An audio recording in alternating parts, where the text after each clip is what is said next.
Em nome do Pai, do Filho e do Espírito Santo. Amém. Então, meus irmãos e irmãs, nós estamos no capítulo 17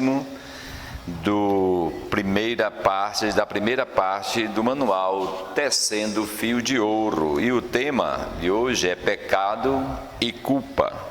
Pecado e culpa. Se você por acaso tivesse algum temor em falar do seu passado, depois de 16 capítulos que nós temos meditado, acredito eu que agora certamente esse temor já começa a se transformar em um desejo de assumir este passado. Um desejo, não mais fuga do passado, mas um desejo de assumir mesmo o passado. Eu vou dar conta da minha vida, digamos assim, né? Eu vou passar a misericórdia divina ao longo dos meus anos, dos meus acontecimentos, e assumir este passado, de amar este passado, de integrá-lo à sua vida, transformando-o de rio congelado em um rio que corre para gerar vida e novo amor em você e nas pessoas ao seu redor. Então a imagem é mesmo aquele do rio congelado, não é isso? Aconteceu isso, aconteceu aquilo no meu passado. Encontrei pessoas, desencontrei pessoas, digamos assim. Isso fica paralisado. Então chega um momento que a gente tem que tornar esse rio um rio de água viva, um rio corrente, um lugar onde eu encontro maravilhas. Um exemplo clássico é São Pedro, que tinha traído, depois de trair Cristo 3 vezes reafirma o amor para com Ele, para com Jesus. E com certeza aquele passado se tornou fonte de misericórdia, de perdão, de graça, de gratidão. Aquilo que era uma amargura tornou-se uma gratidão. Amargura porque ter ofendido o Senhor. E com o perdão de Jesus na vida dele, se torna uma gratidão. Aquele passado se torna uma gratidão. Eu recebi o perdão de Deus quando eu o ofendi. Então é importante que a gente tenha meditado também as feridas que outros causaram em mim.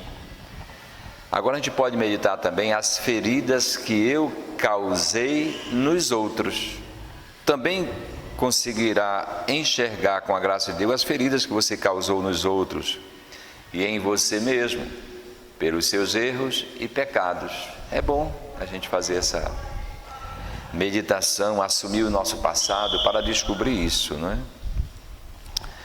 Paulo nos ensina que ao invés de ficar remoendo em remorsos, a atitude certa é acolher a misericórdia, o perdão e a confiança que Deus insiste em depositar em nós. Então a meditação é esta mesma. A gente não ficar prisioneiro do passado, principalmente dos pecados e dos erros, porque aí nós vamos ficar prisioneiro da culpa. Eu gosto sempre de meditar o seguinte: um dos nomes do diabo é o acusador. Então, na sua mente, por vezes, vem pensamentos que acusam você. Diante disso, você tem que receber as palavras de Jesus, que são palavras que perdoam você. Por exemplo, Jesus disse àquela mulher: vá em paz, não peques mais, vá em paz. Jesus disse a Zaqueu: desce daí, hoje eu vou almoçar na tua casa. Jesus disse a Zaqueu, a Mateus, Jesus disse: vem e segue-me. Ao ladrão condenado à morte ao seu lado, Jesus diz: hoje estarás comigo no paraíso. Então são todas palavras que absolvem, que perdoam e que dão solução. É uma boa nova diante do remorso e diante da culpa. Muito bem, meus irmãos, então continuando a meditação, São Pedro, como nós dissemos um pouco antes, nos ensina, a não se deixar ficar paralisado pelo fato de ter negado Jesus 3 vezes, porque Pedro não ficou paralisado, aceitou humildemente o perdão do Senhor, afirmando que o amava 3 vezes e obedecendo a sua ordem de pastorear suas ovelhas, tornando-se assim o chefe da igreja. Neste episódio, Pedro nos ensina que é importante aceitar o perdão que nos é dado, dando-nos uma segunda chance. É preciso dar sempre uma nova chance a quem nos ofendeu, aceitando suas provas de amor e acreditando nele novamente mais do que antes. E Jesus faz isso, acreditou em Pedro que tinha ofendido a ele. Jesus acreditou em Pedro. E isso fez com que Pedro depois passasse a confiar em si mesmo. E ele assumiu, digamos, o ministério dele, apacenta os meus cordeiros. E Pedro se sentiu na autoridade de apacentar, porque antes recebeu esta fidelidade, essa confiança de Jesus para com ele. Então o nosso Deus confia em mim, confia em você. Nós somos capazes de sair do mar do remorso, da prisão da culpa. Somos capazes sim disso. Pela misericórdia de Deus, pelo sangue redentor de Cristo, somos e podemos ser novas criaturas, como diz São Paulo. Muito bem, então continuando nossa meditação, nada tem o poder de nos separar do amor de Deus. Não há nada, nem ninguém, que de nenhuma forma consiga separar Jesus da nossa humanidade. E onde está Jesus estão o Pai e o Filho, pois são um. Assim Deus habita em você. Nada, nem ninguém, de nenhuma forma, não há que consiga separar Jesus da nossa humanidade. Muito bem, então, é importante a gente lembrar que Deus é amor em ato. Ele sempre age. Ele jamais o deixou sozinho. E quando você pecou, foi você quem se afastou dele. E participando de todo pequeno detalhe de sua vida e da sua história, não participou do pecado, que por uma livre opção sua, o afasta dele imediatamente. Então o pecado não é que Deus se afaste de nós, é nós que nos afastamos dele. Quando em sua história de vida você pecou, a ação de Deus em você consistiu em amar mais a você, como a mãe dedica-se mais a um filho doente que os sadios. Então são algumas formas que a gente tem de encarar. A gente pode encarar de uma maneira assim meio moralística, é o fato de ter pecado. Muito bem. Agora o olhar de Deus é diferente, é um olhar quase que dizendo, ele está doente, porque ele está pecando, ele está doente. E como toda boa mãe ou todo bom pai, diante do filho doente, dá mais atenção a este doente. De fato, Jesus disse, eu não vim chamar os sãos, mas os enfermos. É nesse sentido que ele diz, eu vim chamar não os justos, mas os pecadores. Então tem uma nova maneira da gente encarar, para a gente não ficar paralisado na culpa, os nossos erros e pecados. Nós estivemos doentes e naquela ocasião Deus estava nos amando mais ainda para nos fazer sair daquilo. Então que nós tenhamos esse novo olhar perante o nosso passado, perante nossos erros e culpas e pecados. Isso é importante para que a gente realmente consiga uma vida nova e uma libertação e conseguir viver. Senão, repito, nós vamos ficar aprisionados com a estima lá embaixo, buscando situações de vida que nos humilhem, que nos desvalorizem. Vamos procurar situações de vida, quase que a gente vai ter que ficar pagando, fazendo uma penitência que não termina jamais. Nós devemos lembrar que somos cristãos, Cristo morreu pelos nossos pecados, então Ele nos dá essa liberdade. Não é viver folgado, como o pessoal diz, não é isso. É viver reconciliado, em paz com o nosso Deus.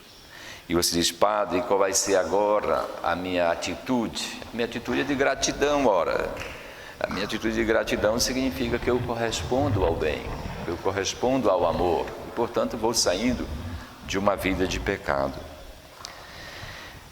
Vamos meditar mais um pouquinho com esta frase: o gelo cruel e paralisante da culpa. Deus, embora Deus não nos acuse ou culpe, nós mesmos muitas vezes continuamos a nos acusar e nos culpar. Sentimos-nos afastados de Deus e infelizes. Embora este assunto seja muito complexo, a chave desta prisão está em nossas mãos. Isso é verdade, né? Às vezes a gente encontra muitas pessoas que dizem assim: eu sei que Deus me perdoou, é eu que não me perdoo. Aqui a gente tem que lembrar de outra palavra de Jesus. Ele disse: se vocês não superarem a justiça dos fariseus, vocês não vão entrar no reino.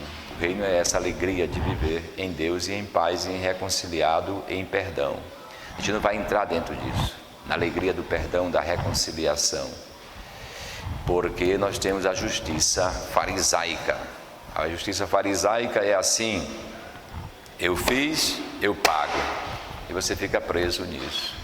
Nosso Senhor está dizendo: você fez, eu pago. Aí você vive de quê? De gratidão. Ele paga por nós, senão nós vamos viver infelizes para sempre. Só quem foi ofendido pode perdoar o ofensor, não é verdade? No entanto, por vezes, por mais que o José e Deus me perdoem, eu não consigo me perdoar e congelo o meu passado com um gelo cruel, cortante e paralisante da culpa. Se eu ofendi uma pessoa ou a Deus mesmo, essa pessoa ou Deus me perdoam, está perdoado, mas o problema é que eu não me perdoo. Esconde-se aí uma vaidade, um orgulho, que a gente pode entender, não vamos nos recriminar por isso, né? Mas só para a gente entender onde está a raiz do problema, para a gente poder colocar esse remédio. O remédio é a humildade mesmo, é a gente reconhecer. Muito bem, meus irmãos e irmãs, nesse processo de descongelamento do passado, além de incluir as dores, os medos, as feridas, que nós temos visto, né, ao longo dos capítulos, nós incluímos nossas dores, nossos medos, as nossas feridas, os pecados. Inclua também, nesse processo de descongelamento do passado, inclua também a culpa. E perdoando a você mesmo e aceitando o perdão que Deus já lhe deu, descongele-a e hoje transforme-a em memória, amor que reconstrói o seu passado. Memória, amor que reconstrói o seu passado. O que é a memória, amor? É o bem que o Senhor me fez, o bem e o amor que o Senhor tem me dado, o amor de Deus que tem me acompanhado. Isso é uma memória bonita que nos faz viver. Acredito, por exemplo, que São Pedro viveu sempre dessa maravilha, né? Do amor encontrado e do perdão encontrado em Jesus, assim como o grande apóstolo Paulo também.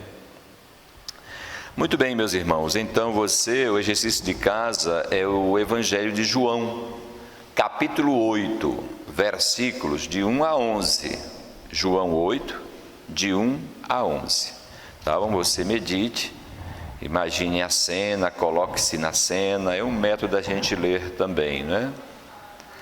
Fique atento aos detalhes que você jamais notou nessa passagem e depois reze, ouvindo de Jesus, em especial o versículo 11. Também eu não te acuso, vai e não tornes a pecar.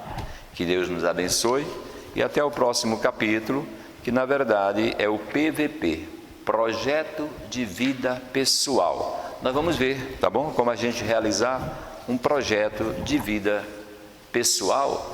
Estaremos concluindo a primeira parte e vamos entrar na segunda parte, que é ordenar as necessidades e os limites para o amor.